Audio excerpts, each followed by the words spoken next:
Good evening and welcome to you to this first and opening session of Sunday at the Abbey. Father Bob Koopmann really needs no introduction in this locale, and probably in many others, Bob. Huh? He joined this monastery as a novice in September of 1970 after doing an undergraduate degree in music here at St. John's and completing that BA in '68, and then he did a master's degree of music at the University of Wisconsin in Milwaukee. After making a simple profession in the fall of September of '71, he began studying theology towards ordination, but then interrupted that study and went to the University of Iowa to do his doctoral studies. And then after returning here to do music, then ultimately went back and studied for the priesthood and was ordained in 1981. He also did a postdoc work with Arthur Mills at the Royal Academy of Music in New York, and also in 1985 with Martin Kanan at the Juilliard School of Music in New York. He's held a number of administrative posts here on the campus, including chair of the music department, dean of the fine arts area, and then president of the university from 2009 to 2012. Most importantly, I think, for tonight's presentation, Father Bob has been at the heart of our music program as a monastery for our Eucharistic and Liturgy of the Hours liturgies from the very beginning. And he has long had an interest in improvisation. He's created 2 CDs of improvised music. I will shamelessly say that they are on the back table. If you don't have them, you should have them. They're wonderful.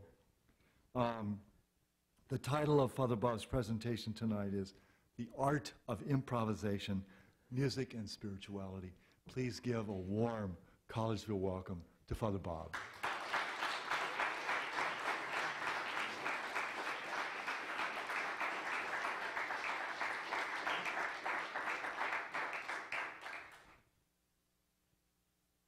Thank you, Abbey John, for that very kind introduction.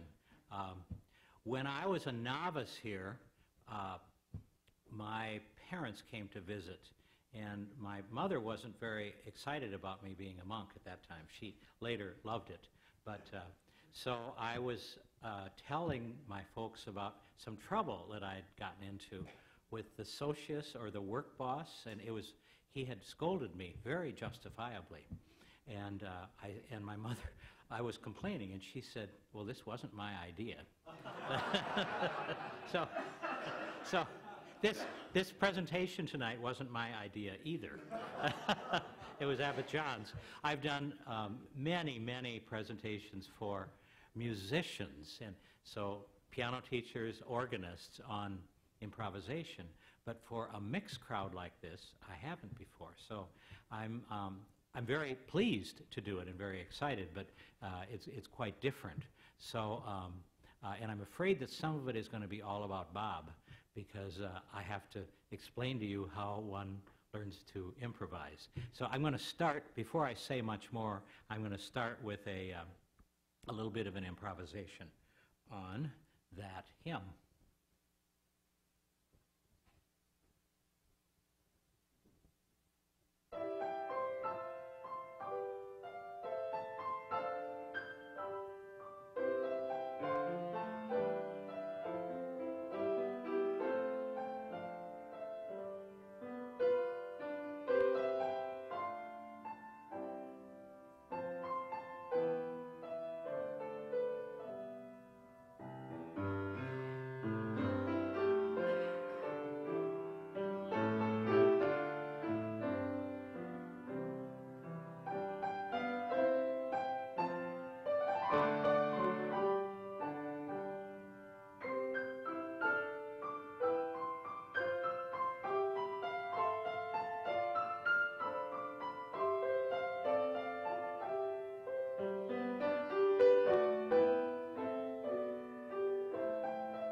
Improvisation is as old as music itself. Probably, or for sure, the earliest music that we know about was improvised, not written down.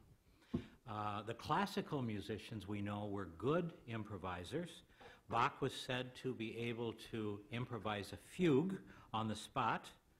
Mozart and Haydn improvised their cadenzas in their piano concerti.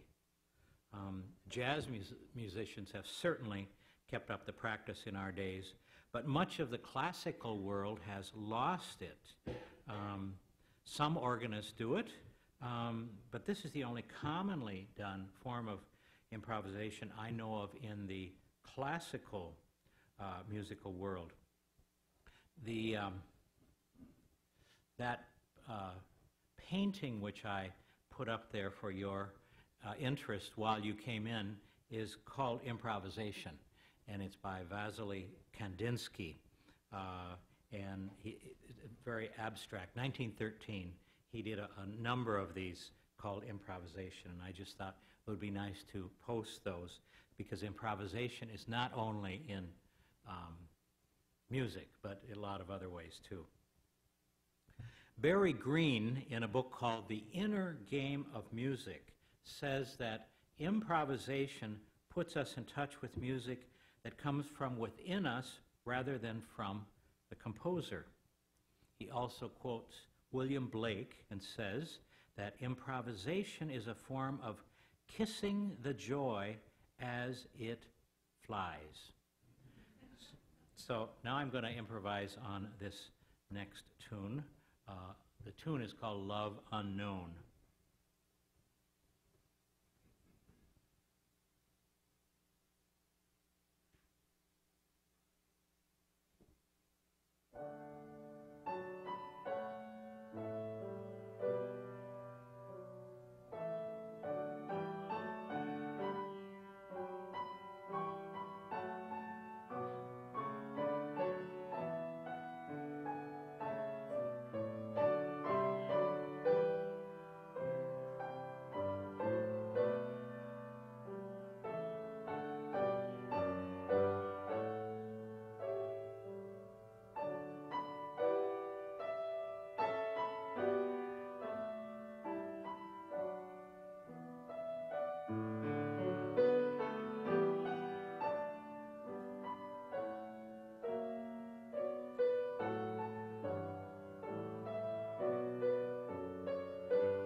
Now, a bit about spirituality. Music can and does bring us closer to God if we believe in the power of God to move us and change us, because music is filled with a variety of feelings: joyfulness, calmness, excitement, peace, sadness, pathos, longing, majesty, urgency, and the list could go on and on. These feelings in the music take our own feelings, our own heartstrings, and cause them to vibrate in a different way. Because of this vibration of our heartstrings, we consequently experience our own worlds differently. If by listening to music we discover something about ourselves, some beauty or some good feeling or something sad or terrible, then music informs our hearts and souls and minds about creation, about our world, and about human beings. And then it also tells us about the God who is the creator of all of our universe, the God present everywhere we look, listen, and feel. Music does not, as far as I can tell, give us faith, does not make believers out of unbelievers, but music can lead us to discoveries of God's presence and awareness of God's action in places we never knew existed. What I'd like to do next, I'm going to take this hymn, and I'm going to ask you all, this looks like a very singing, I could say congregation, what I'd like to do, I'd like you all to sing the first two stanzas, and this, the reason I thought of this one, because it was last Sunday or the Sunday before we sang this, and the congregation raised the roof with it because it's so familiar. So I'm going to ask you to sing stanzas 1 and 2, then I'm going to improvise, and then we'll sing stanzas 3 and 4, and I suspect that you'll feel differently about 3 and 4 after the improvisation, because it opens up something new in the music. So you'll be able to tell when to come in with stanza 3, and also how to begin. It's just like in church. So. Okay.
nice singing. Yeah. It's a good choir. Yeah.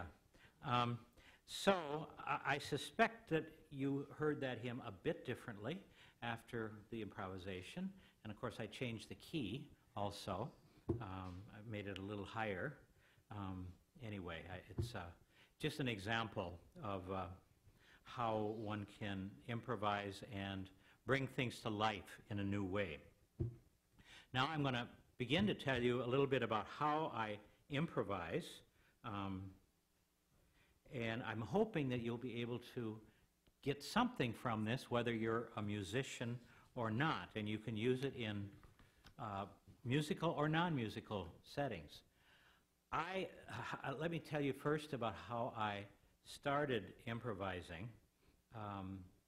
When I was a small boy, my mother was quite a competent amateur pianist, and she played popular music. This would have been in, 1949, 50, 51, in there. And she never played anything the way it was written. So I'm gonna show you. It's an old pop waltz, and how it probably was written. I don't have any of the music, but I'll show you how it probably was written, and then what she did with it.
She had a few old standards. Another one was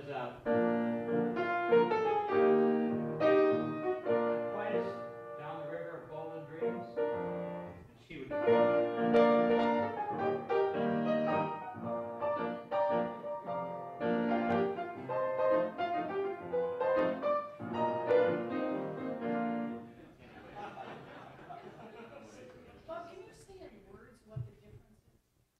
In words, what she would do is she added octaves. So she was playing, instead of the melody where it was really would be sung, she was adding an octave, and then she would add other notes in between. And her bass notes would be an octave lower, and it's what's called stride bass. You roll the bass chords also. So yeah. But this influenced me quite a bit. I loved it. I loved it. And but I have to say that she also made me learn how to read notes, and I started piano lessons when I was 7, and she practiced with me for the first couple of years, and she pounded in the note reading and all of that, and she would sit at the top of the piano there, and there were broken hammers up there when I didn't catch on fast enough, and she would say, "Get it," that kind of thing. So, and then when I was around 10, she said, now you're on your own. You have to do it from now on. But she was, I appreciate that very much, that she got me started. So anyway, I had some background in improvisation, and then for some reason I started doing it on my own. I would, sometimes using hymns, sometimes taking psalms and completely making up tunes to go with them, and then lots of popular music as well. So it came to me rather naturally, and yeah, it was just, I just grew up with it, sort of, and that's part of it.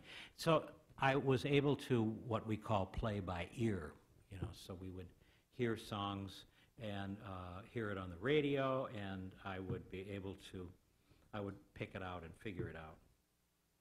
So I came to the Abbey, and I was called on to play organ very soon, because there were few of us who could play. Father Gerard Farrell had gone off to teach at Westminster Choir College in Princeton, New Jersey. Father Cletus was playing. Father Cyprian was playing. Brother Vern Croning was playing. And I had minimal training in organ.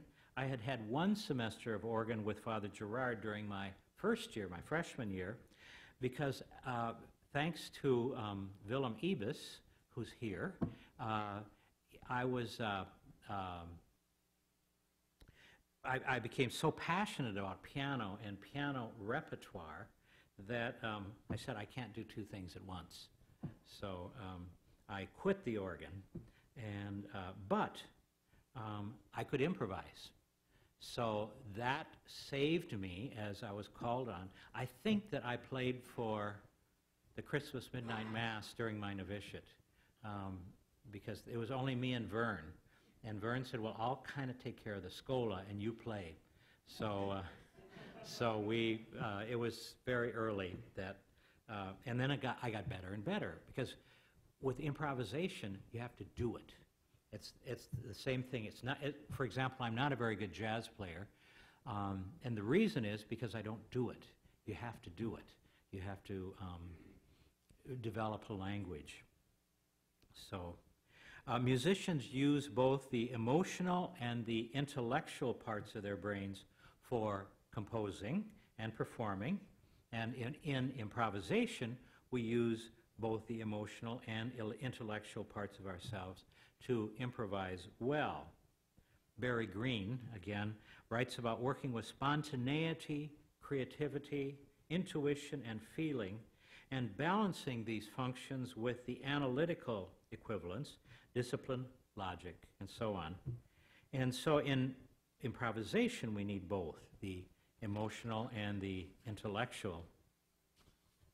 And we don't just improvise in music, we improvise in many aspects of our lives. For example, our personal prayer life might seem, at times, lifeless and boring and dry. Well, we should improvise with it. Change the time we pray. Start with someone else's prayer, printed prayers. And if you continue your praying with Lectio Divina or sacred reading, take some text you've never used before. Improvise with it.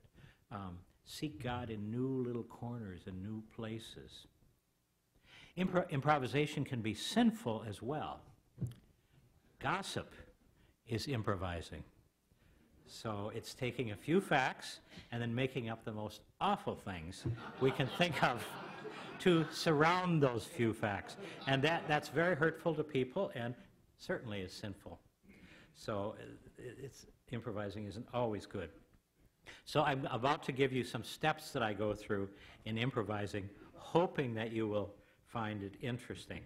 Actually, the little part about gossip, that was Father Cletus's idea. I told him I was going to give this, as some of you know Cletus, I said I'm going to give this, and he said, well, tell him that gossip is improvisation too. And so, anyway, for musicians and our students, improvisation frees up one's relationship with the keyboard. One can become more relaxed at playing, more sure of oneself in performance situations, and put less distance between oneself and the keyboard. I've taught some of these methods at times, but don't include it as a regular part of every piano lesson. Rather, I use it to help those students who show an inclination for improvisation or whom I think will get a shot in the arm by doing this. Tonight, I limit my melodies to religious melodies, except for Mother's tunes there. But when I give workshops, I use all kinds of things like My Bonnie Lies Over the Ocean and Old MacDonald or anything. So I'm going to do this hymn, and I'm going to take the first part of the melody, just the melody. Then the second part, I'm going to add chords, whatever chords I come up with. And then I'm going to change the time signature. And this is what you do when you improvise. I'm going to change it from common time, or 4/4, to 3/4, or waltz time. We'll see what I come up with.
So I think you could follow some of that, the melody alone, and then the chords, and then switching from a 4/4 to a 3/4.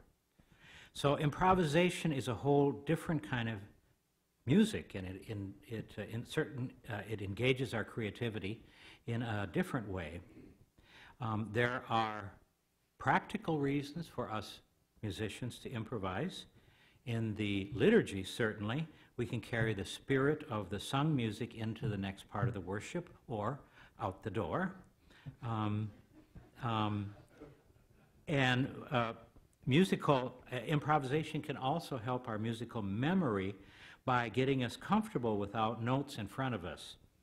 Clara Schumann, the very, very fine pianist, she was the wife of the composer Robert Schumann. She was a composer in her own right, but her stature as a concert pianist was really on par with Franz Liszt, but she didn't have all the showiness about herself. He was wearing his white gloves and throwing them out to the audience, and he was sort of a rock star. But anyway, Clara was wonderful, and she said pianists shouldn't play for memory after you're 50.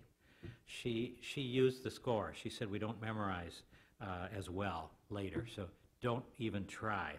Now, I still play for memory at 67, and I think that my ability to improvise helps a lot.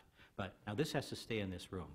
But last Friday night, I played in pastiche, and I played 3 Rachmaninoff preludes. Well, I was a bit under the weather with allergies and cold, and I had drugs in me and all kinds of stuff. So during the last Rachmaninoff, toward the end, I lost it.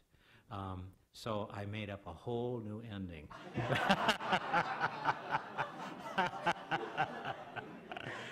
So I hate that when that happens, because I like to be true to the composer, but it really certainly helps a lot to be able to do that. One of the necessities in musical improvisation to keep it from becoming musical gibberish and boring is you have to have a plan. And it might be a vague plan, but it has to be something. It can be as specific as taking a certain tune, a hymn tune, for example, or as vague as taking just 3 notes, saying, I'm going to see what I can do with that. Or to even have a non-musical concept like breezes, or something like that, and see where that can take you. Or you can be as specific as theme and variations, or sonata allegro form. That's the form that the classical composers use very much.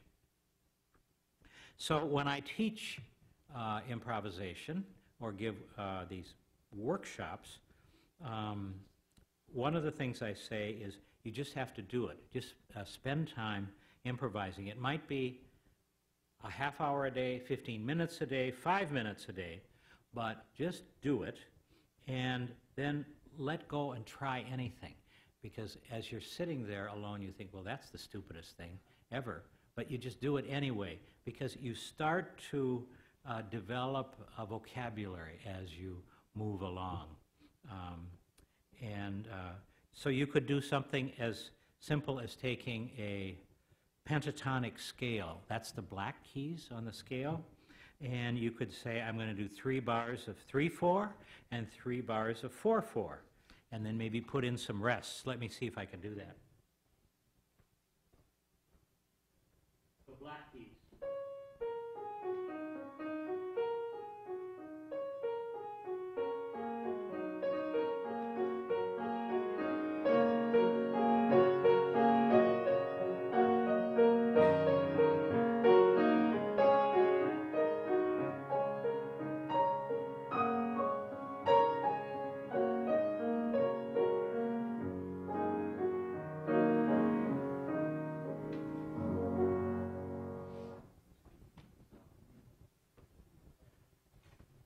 It's a little that's an assignment that sometimes I give. You can also improvise above a bass line. Most of us know Pachelbel's canon, and that's composed above a bass line. So I've sometimes given that bass line to a student. Or you can take a form like Sonata Allegro, which is rather complicated. I had the very good fortune and privilege to spend a semester learning more about improvisation from Dr. Arthur Wills of the Royal Academy in London. And he was the organist, this is way back in 84, I think. He was the organist at Ely Cathedral in England, and every other week I would take the train up to Ely, and he would work with me after the cathedral doors were locked and the tourists gone, and there was a large Walker pipe organ, and he would give me an assignment each time. For example, to improvise in theme and variations, and he would tell me what he wanted. Slow march or Siciliana, that would be something in a 6/8 time. And then I would go home and practice that back in London.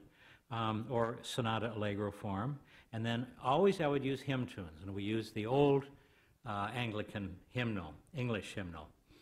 And then when I would come back the next time, and he would say, oh, that's good, but your bass is not very interesting. Work on the bass next time. Or you could be more interesting in rhythms.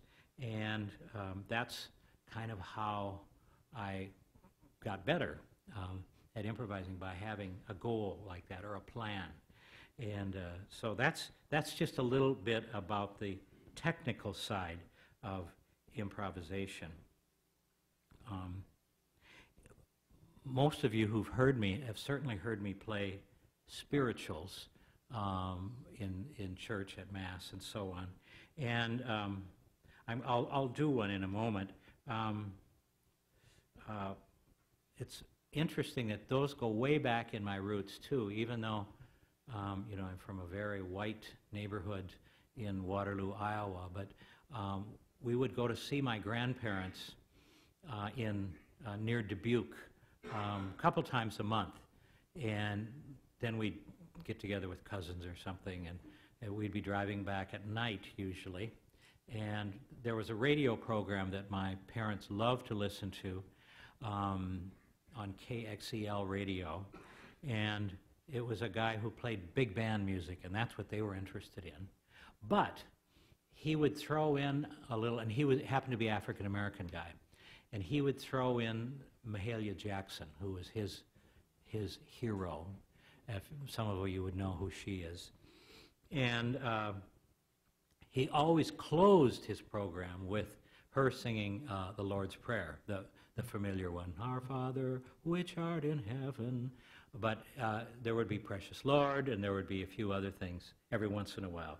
And I would be just mesmerized, and I would remember those things. So I learned that very early on and was very excited. I'm going to do this one briefly.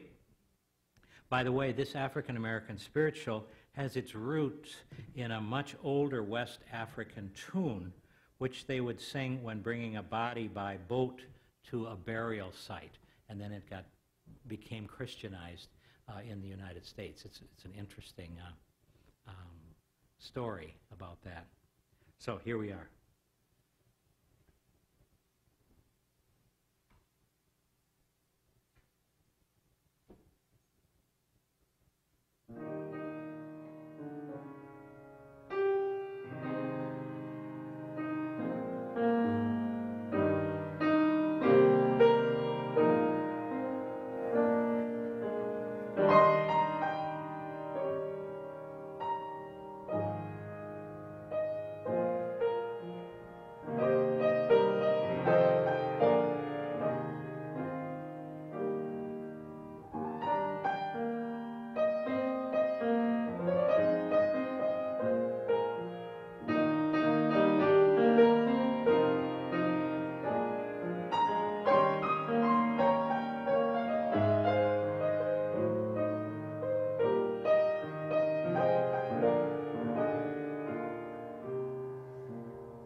See, I think I better wrap this up, actually. This is supposed to be about 40 minutes long, and I think we've used up about 40 minutes. So I hope you found this interesting. I've enjoyed speaking with you and playing for you, and maybe you can apply these principles to new ways in your lives. Now, if you have comments or questions, we do have a few minutes for that before we close it up. So thank you.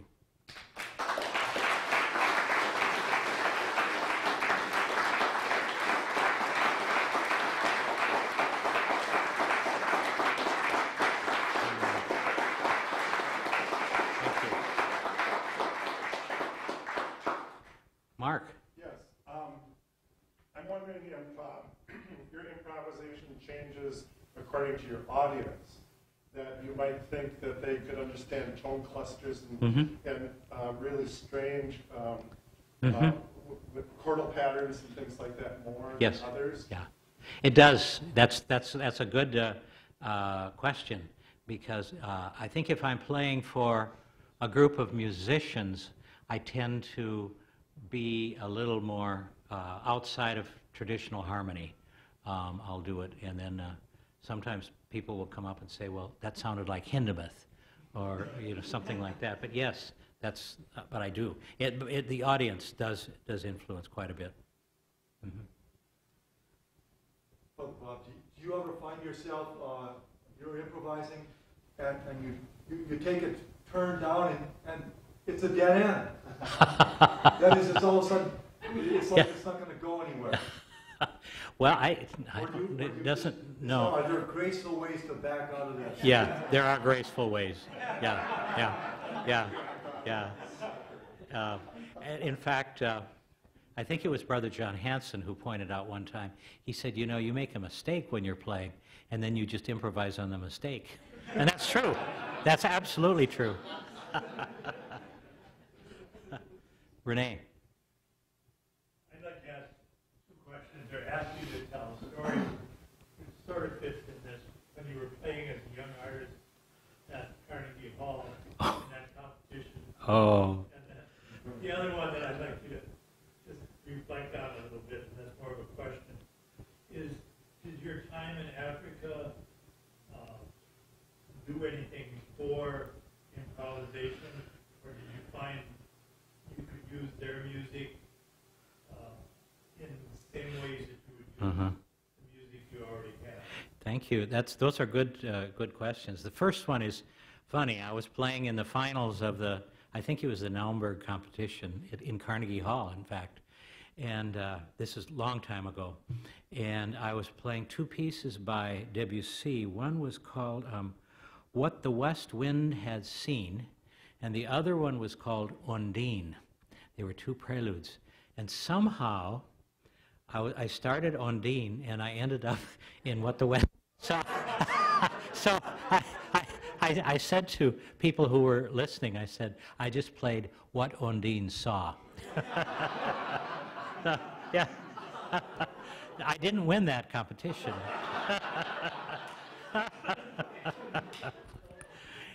And it did.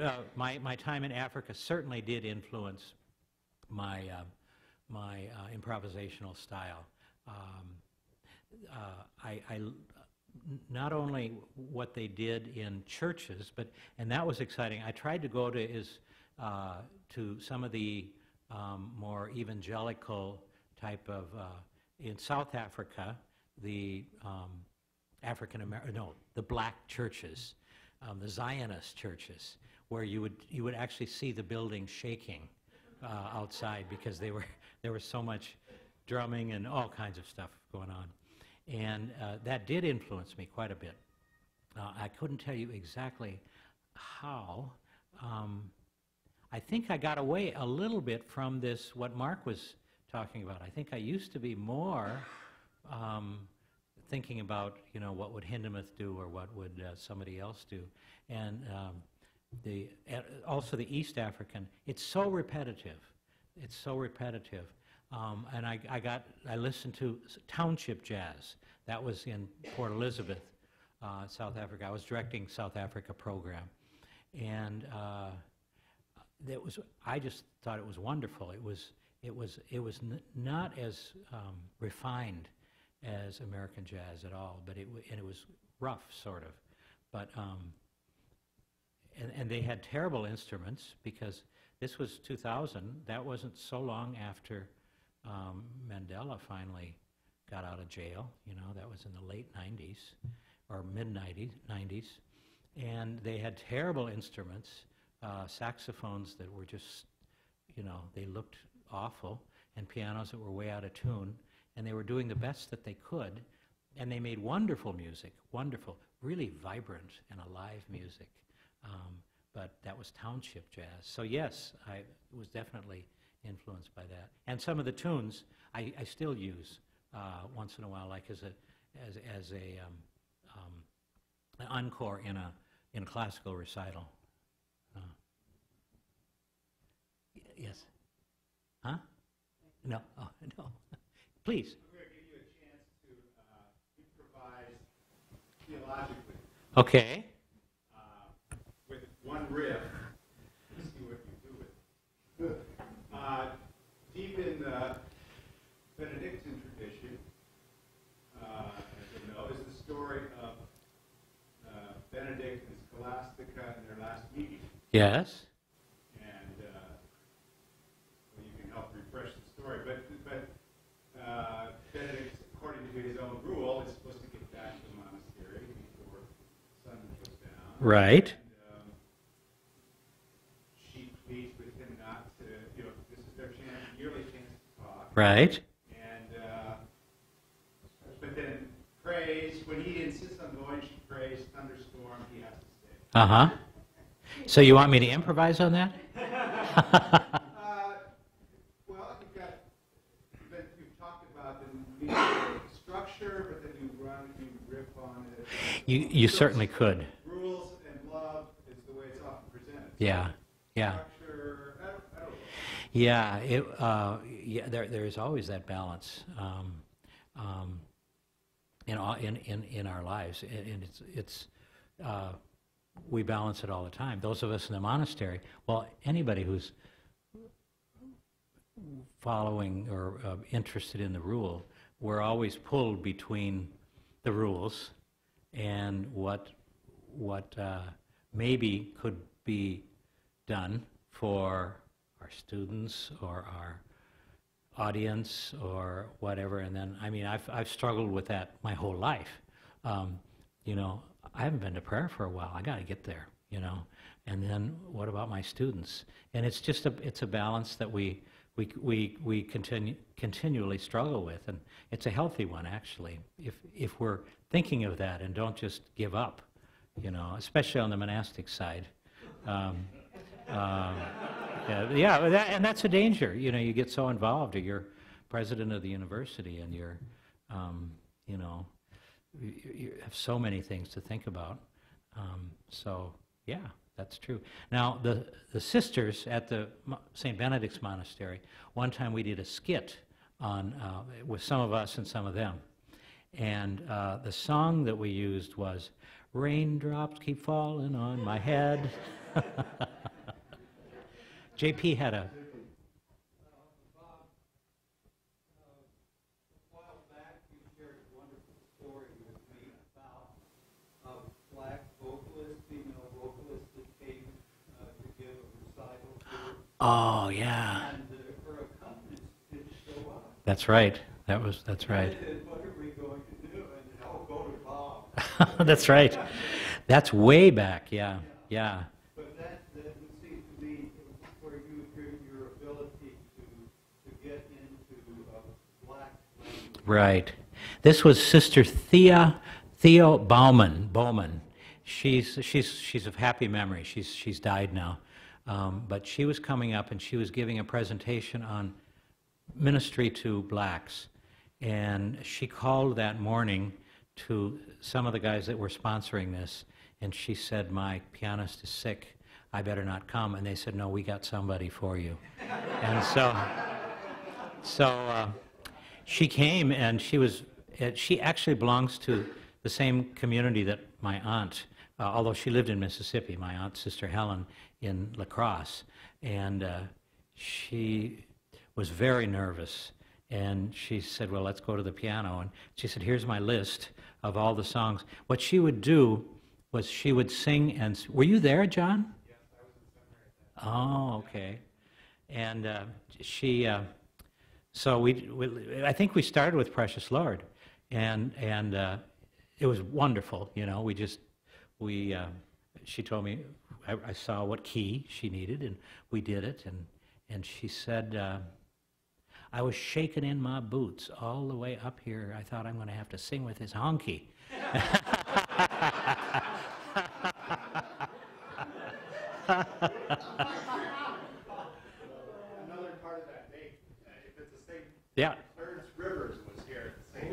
Okay. And Don't remember that. was working with us in the seminary, and the other part of that story is she was trying to get us to move as we were singing, and she got so exasperated that she finally said, "Don't sit there like a bunch of honkies, move!"